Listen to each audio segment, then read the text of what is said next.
The shadow in the abandoned neighborhood. Last year, I moved to a small town that seemed like the perfect place for a fresh start.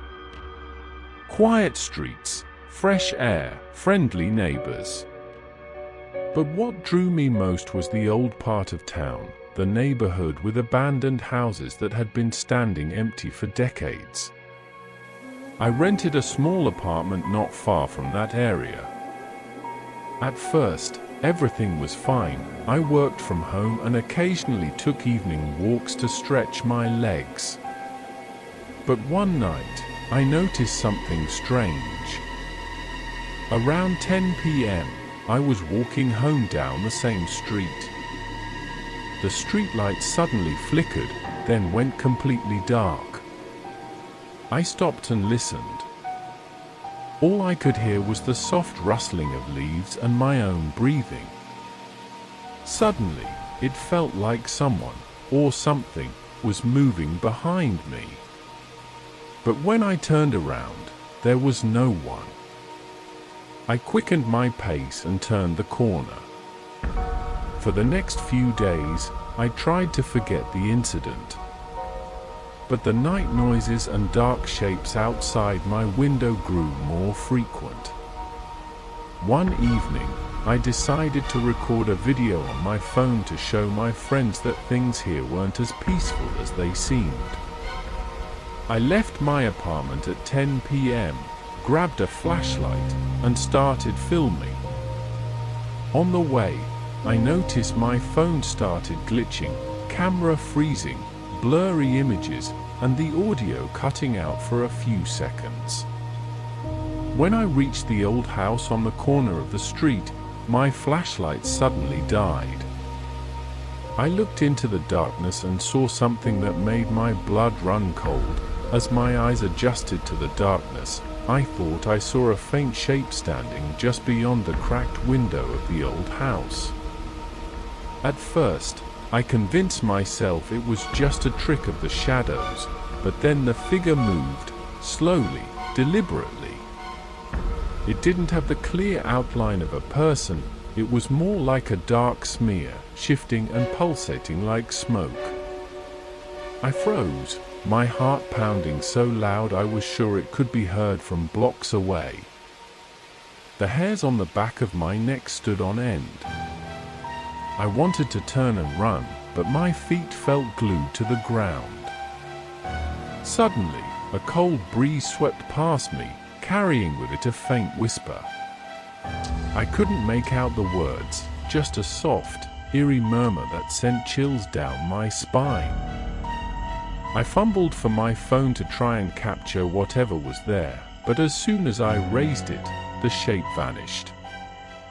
The flashlight flickered back on, and I was left staring at an empty, decaying building. Trying to calm down, I told myself it was just my imagination running wild. Maybe the stress of moving and the isolation had gotten to me. But as I turned to leave, I heard a slow, deliberate tapping coming from inside the house, like fingernails drumming against a wooden surface. The sound echoed through the silent street. I didn't wait to find out more. I sprinted back home, heart racing, breath shallow. The next few nights were restless.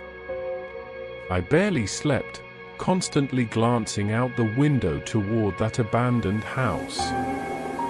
Every now and then, I thought I saw flickers of movement or shadows darting just out of sight. I started locking all my doors and windows, double-checking them before bed. One night, around 2 a.m., I heard a soft scratching at my apartment door. My blood ran cold. I froze, listening. The scratching stopped. I waited a few minutes, but no one came inside. Determined to face whatever was happening, I decided to investigate the house again, during daylight this time. Maybe I could find some logical explanation. The street was empty when I approached. The house looked even more decayed in the daylight, windows boarded up, paint peeling, the porch sagging. But what caught my attention was a series of strange symbols etched into the wood of the front door, symbols I didn't recognize. As I ran my fingers over the carvings, a sudden wave of unease washed over me. My phone buzzed in my pocket, a message from an unknown number. Leave before it's too late. My hands trembled as I pocketed the phone and backed away from the house. Something about those symbols and that message told me this wasn't just some creepy old building. It was something far worse that night. Sleep was impossible.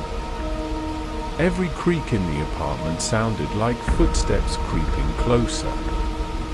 I kept my phone by my side, ready to call for help if needed.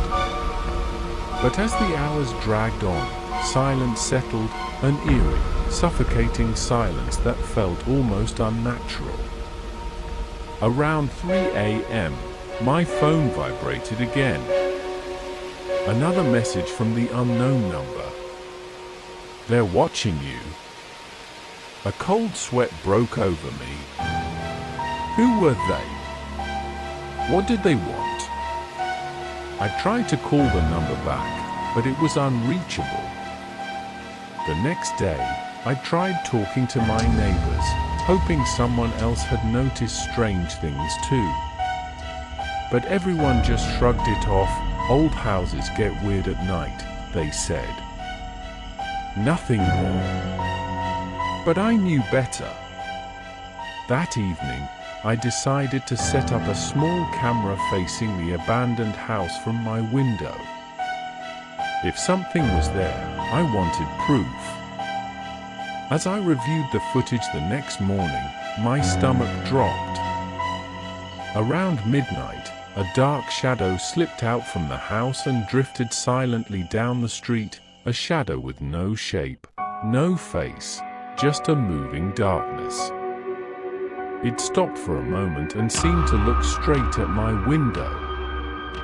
Then it vanished. After seeing the shadow on the footage, I knew I couldn't stay silent any longer. That night, I gathered my courage and went out to confront whatever was haunting that house.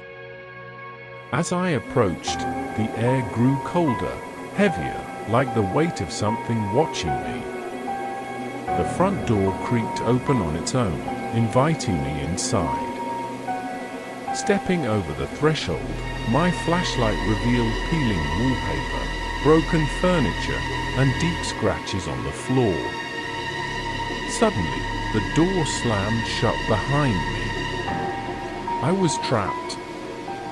A whisper echoed through the darkness, barely audible but chilling.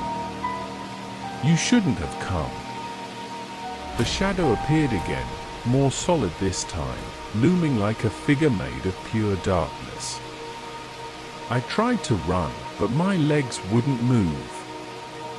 Then, everything went black. When I woke up, I was outside the house, lying on the cold pavement. The sun was rising, and the neighborhood was quiet once again, but I felt different. Like a part of me was still trapped inside that shadow. I left the town shortly after and never looked back. But sometimes, late at night, I still hear whispers and tapping, reminders that some shadows never leave.